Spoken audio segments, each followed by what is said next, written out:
Hello दोस्तों, स्वागत है आपका मेरे यूट्यूब चैनल नौकरी स्टेशन पर। और आज हम बात करेंगे यूपी पुलिस कांस्टेबल के बारे में। जैसा कि आपको पता है कि यूपी पुलिस कांस्टेबल में काफ़ी बड़ी भर्ती आने वाली है, तो आज हम इसके बारे में जानकारी प्राप्त करेंगे। तो आज हम इसमें देखेंगे कि इसका एग्ज़ाम पैटर्न क्या है और इसमें फ़ीस कितनी होती है, और सिलेक्शन प्रोसेस के बारे में बात करेंगे, रिटर्न के बारे में बात करेंगे, फिजिकल के बारे में बात करेंगे, और आज हम इसके सिलेबस के बारे में बात करेंगे कि इसमें क्या क्या पूछा जाता है, कैसे कैसे आता है सब। और मैं आज आपको इसके लिए बेस्ट बुक भी बताऊंगा कि इसके लिए आपकी बेस्ट बुक कौन सी हो सकती है, ताकि आप अपनी तैयारी को बेहतर तरीके से कर सकें। और इसके बाद हम इसके एग्ज़ाम डेट की बात करेंगे कि आपका एग्ज़ाम कब तक हो सकता है। तो चलिए शुरू करते हैं। शुरू करने से पहले अगर आपने अभी तक चैनल को सब्सक्राइब नहीं करा है तो आप पहले चैनल को सब्सक्राइब कर दीजिए, ताकि आने वाली वीडियो को नोटिफिकेशन आपको सबसे पहले मिले। ठीक है, तो चलिए शुरू करते हैं। तो सबसे पहले हम स्टेज 1 की बात कर लेते हैं। तो जो आपका स्टेज 1 होता है ये होता है रिटर्न एग्ज़ाम। तो सबसे पहले आपका ऑनलाइन रिटर्न एग्ज़ाम होता है। इसके बाद आपका सेकंड फेज़ होता है फिजिकल। तो जो सेकंड होता है ये होता है पीईटी और पीएसटी। और थर्ड पर आता है हमारा डॉक्यूमेंट वेरिफिकेशन। तो लास्ट स्टेज आपकी डॉक्यूमेंट वेरिफिकेशन की होती है, जिसमें डॉक्यूमेंट वगैरह चेक करे जाते हैं। इसके बाद हम स्टेज 1 की बात कर लेते हैं। तो स्टेज 1 में आपसे 4 सब्जेक्ट पूछे जाते हैं: जनरल नॉलेज, हिंदी, और न्यूमेरिकल एबिलिटी यानी कि मैथ्स, और mental aptitude and reasoning ability यानी कि रीजनिंग पूछी जाती है। तो हम देख लेते हैं यहाँ पर जो जनरल नॉलेज से आपके 38 क्वेश्चन के अराउंड पूछे जाते हैं, जो कि 76 मार्क्स के होते हैं। इसके बाद आपसे जनरल हिंदी पूछी जाती है, ये 37 मार्क्स के अराउंड होती है और इसके 74 मार्क्स होते हैं। और इसके बाद पूछा जाता है न्यूमेरिकल एबिलिटी, इसके 38 मार्क्स के लगभग क्वेश्चन पूछे जाते हैं, जो कि 76 मार्क्स के होते हैं। और इसके बाद आती है हमारे पास रीजनिंग, इसके 37 क्वेश्चन होते हैं, अराउंड 74 मार्क्स के होते हैं ये। तो इस प्रकार से जो हमारे पास टोटल क्वेश्चन बैठते हैं ये बैठते हैं 150 क्वेश्चन, जो कि 300 मार्क्स के होते हैं। तो ये तो बात हुई हमारी स्टेज 1 की। अब हम सेकंड की बात कर लेते हैं। इससे पहले हम देख लेते हैं कि जो हमारा पास निगेटिव मार्किंग होती है ये कितनी होती है। तो जैसे कि आपको पता है यहाँ पर देखिए ये कि 150 क्वेश्चन होते हैं यहाँ पर 300 मार्क्स के। तो आपको हर एक क्वेश्चन के लिए 2 मार्क्स मिलते हैं, यानी कि 150 क्वेश्चन हो गए, 2 नंबर एक क्वेश्चन के लिए मिल रहा है, तो 300 नंबर हो गए हमारे पास। जो इसमें निगेटिव मार्किंग होती है ये होती है 0.25 की, यानी कि 1/4 की आपकी नेगेटिव मार्किंग रखी गई है।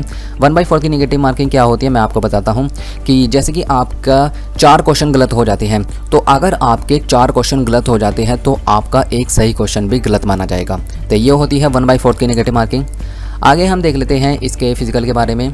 तो जो पहले हम फीमेल की बात कर लेते हैं कि इनकी हाइट के बारे में और वेट के बारे में।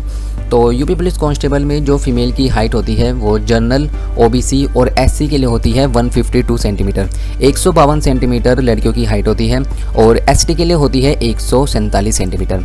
वेट की बात कर लेते हैं हम। तो जनरल, ओबीसी और एससी के लिए जो वेट होता है ये होता है 40 kg, और एसटी के लिए होता है हमारे पास 40 kg। ठीक है, तो ये तो हुई बात हमारे पास फिजिकल की। आगे हम बात कर लेते हैं मेल की।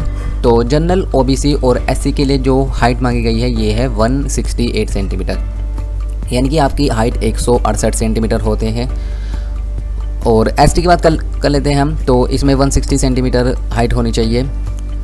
इसके बाद हम चेस्ट मेजरमेंट की बात कर लेते हैं। तो जो लड़कों की हाइट में मांगी जाती है यूआर, ओबीसी और एससी के लिए ये होती है 79 सेंटीमीटर विदाउट एक्सपेंशन, यानी कि बिना फुलाई आपकी जो चेस्ट होनी चाहिए ये होनी चाहिए 79 सेंटीमीटर, और इसमें 5 सेंटीमीटर का फुलाव मांगा जाता है। एसटी की बात कर लेते हैं। तो 77 सेंटीमीटर आपका जो है चेस्ट मांगी जाती है, और वही 5 सेंटीमीटर का फुलाव मांगा जाता है आपसे। आगे बात कर लेते हैं हम फिजिकल एफिशिएंसी टेस्ट की। तो जो मेल के लिए रेस मांगी जाती है यहाँ पर, जो आपको रेस दौड़नी होती है ये होती है 4.8 किलोमीटर 25 मिनट में। तो 25 मिनट में आपको 4.8 किलोमीटर पूरा करना है। इसके बाद हम फीमेल की बात कर लेते हैं। तो फीमेल की आपकी 2.4 किलोमीटर होती है 14 मिनट में, यानी कि 14 मिनट में आपको 2.4 किलोमीटर दौड़ना होता है। तो आप इस टेस्ट को पास कर सकते हैं। इसके बाद हम एजुकेशन क्वालिफिकेशन की बात कर लेते हैं। तो अगर आपने किसी भी बोर्ड से 12th पास कर रखा है तो आप इस फॉर्म को भरने के हकदार हैं। तो ये हुई हमारे पास क्वालिफिकेशन की बात। इसके बाद हम एज लिमिट की बात कर लेते हैं। तो एज लिमिट जो होती है सामान्य के लिए, यानी कि जनरल के लिए हमारे पास 18 से 22 तक होती है। सामान्य महिला के लिए हमारे पास 18 से 25 साल तक होती है। ओबीसी, एससी, एसटी के लिए हमारे पास 18 से 27 साल तक होती है। ओबीसी, एससी, एसटी महिला के लिए हमारे पास 18 से 30 साल तक होती है। और तो इसमें जनरल के लिए कोई छूट नहीं होती है, 18 से 22 साल तक होती है। अब हम देख लेते हैं कि इसमें जो आपका एज रिलैक्सेशन मिलेगा या नहीं। तो अभी तक इसके बारे में कोई ऐसी इन्फॉर्मेशन नहीं है कि जनरल जो मेल की वैकेंसी आएगी उनके लिए आपको एज रिलैक्सेशन मिलेगा या नहीं। तो जैसे ही इसके बारे में कोई नोटिफिकेशन आता है मैं आपको अपने चैनल के माध्यम से बता दूंगा, तो आप मेरे चैनल को ज़रूर सब्सक्राइब करें। तो आगे हम फ़ीस की बात कर लेते हैं। तो जनरल ओबीसी के लिए जो फ़ीस रखी जाती है ये रखी जाती है 400 रुपीज़, और SC ST और जितने भी वुमेन कैंडिडेट होती हैं इनके लिए कोई फ़ीस नहीं लगती है। आगे हम वैकेंसी की बात कर लेते हैं। तो काफ़ी बड़ी भर्ती है यूपी पुलिस कांस्टेबल में जो आने वाली है। टोटल जो आपके 26,382 पोस्ट पर आपकी भर्ती होगी। इसमें जो कांस्टेबल की वैकेंसी है ये है 26,210 और फायरमैन की जो है ये है 172। तो इस प्रकार जो हमारे पास टोटल वैकेंसी बैठती है ये बैठती है 26,382। तो आप अपनी तैयारी अभी से शुरू कर दीजिए क्योंकि काफ़ी बड़ी भर्ती आने वाली है, तो आप इसमें मौका मत छोड़ना। तो आगे हम बात करते हैं इसकी प्रीवियस ईयर कट ऑफ के बारे में। तो जो इसकी कट ऑफ लगती है ये 300 में लगती है क्योंकि इसमें 150 क्वेश्चन होते हैं 300 मार्क्स के।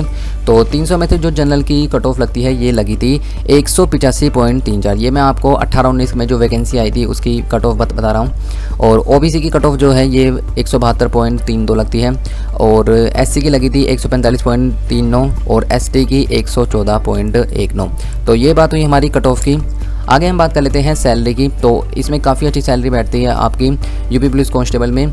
तो जो इसका बेसिक पे बनता है ये 7th पे कमीशन के अराउंड 21,700 के बनता है। जो आपका ग्रेड पे होता है ये 2000 होता है, यहाँ पर 7200 लिखा गया है, ये 7200 नहीं है, ये 2000 है। आपका जो ग्रेड पे होता है वो 2000 के अकॉर्डिंग जो आपकी सैलरी बनती है ये बनती है 21,700।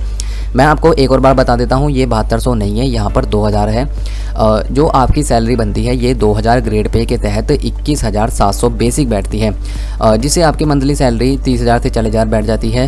ये 30,000 से 40,000 कैसे आती है, क्योंकि इसमें अभी काफ़ी सारे अलाउंसेस जुड़ते हैं जैसे कि HRA, हाउस रेंट अलाउंस और TA ट्रांसपोर्ट अलाउंस और DNS अलाउंस, और अभी काफ़ी सारे अलाउंस जुड़ के आपकी सैलरी काफ़ी अच्छी हो जाती है। तो हम आगे बात करते हैं इसकी बैच बुक के बारे में। तो जो अगर आप अपनी तैयारी को बेहतर तरीके से कर सकते हैं तो इसके लिए आपको इन बुकों को प्रेफर करना चाहिए। तो मैथ के लिए है राकेश यादव की 7300, एक राकेश यादव सर की आती है the class notes of math. तो आप उसके साथ इसे 7300 को लगा सकते हैं, तो आप अपनी मैथ की तैयारी काफ़ी बेहतर तरीके से कर सकते हैं। हिंदी के लिए आदित्य पब्लिकेशन की बुक है सामान्य हिंदी की, तो आप अपनी हिंदी की तैयारी यहाँ से कर सकते हैं, काफ़ी अच्छी बुक है ये। इसके बाद रीजनिंग की बात कर लेते हैं। तो रीजनिंग किरण की ये बुक है रीजनिंग की, इसमें 11,000 प्लस क्वेश्चन हैं, सोल्व पेपर भी हैं, तो आप अपनी तैयारी को काफ़ी बेहतर तरीके से कर सकते हैं यहाँ से। और GK GS की बात कर लेते हैं हम, तो आप लूसेंट को प्रेफर कर सकते हैं। लूसेंट एक काफ़ी अच्छी बुक मानी जाती है GK GS के लिए। करंट अफेयर्स वगैरह और UP GK भी आप ऑनलाइन कर सकते हैं, क्योंकि मैं ऑनलाइन भी प्रेफर करता हूं, तो मैं आपको सजेशन दूंगा कि आप करंट अफेयर्स और जो UP GK है वो ऑनलाइन ही करें। काफ़ी अच्छे अच्छे टीचर आपसे ऑनलाइन काफ़ी अच्छा पढ़ाते हैं। करंट अफेयर्स की बात करूं तो मैं रवि स्टडी IQ करके एक चैनल है, तो आप करंट अफेयर की तैयारी वहां से कर सकते हैं। इसके बाद हम इंपॉर्टेंट डेट्स की बात कर लेते हैं। तो जो आपके नोटिफिकेशन जारी हो सकता है ये हो सकता है सितंबर 2022 में, यानी कि जो आपके ऑनलाइन आवेदन शुरू हो सकते हैं वो इसी महीने के अंत तक सितंबर 2022 के अंत तक शुरू हो सकते हैं, और जो इसकी अंतिम तिथि होगी ये अक्टूबर 2022 तक हो सकती है। तो आप अपनी तैयारी को बेहतर तरीके से करते रहिए, क्योंकि यूपी पुलिस कांस्टेबल की भर्ती ये बहुत जल्द आने वाली है। तो अगर आपको किसी और टॉपिक पर वीडियो चाहिए तो आप हमें कमेंट कर सकते हैं। तो अगर आपको ये वीडियो पसंद आई हो तो आप इसे लाइक करें, शेयर करें अपने दोस्तों के साथ, और अगर आपने अभी तक चैनल को सब्सक्राइब नहीं करा है तो आप चैनल को भी सब्सक्राइब कर दीजिए, और जो साइड में बेल का आइकन आ रहा है इसे भी प्रेस कर दीजिए ताकि आने वाली वीडियो का नोटिफिकेशन आपको सबसे पहले मिले। तो दोस्तों मिलते हैं ऐसे ही नेक्स्ट टॉपिक के साथ नेक्स्ट वीडियो में।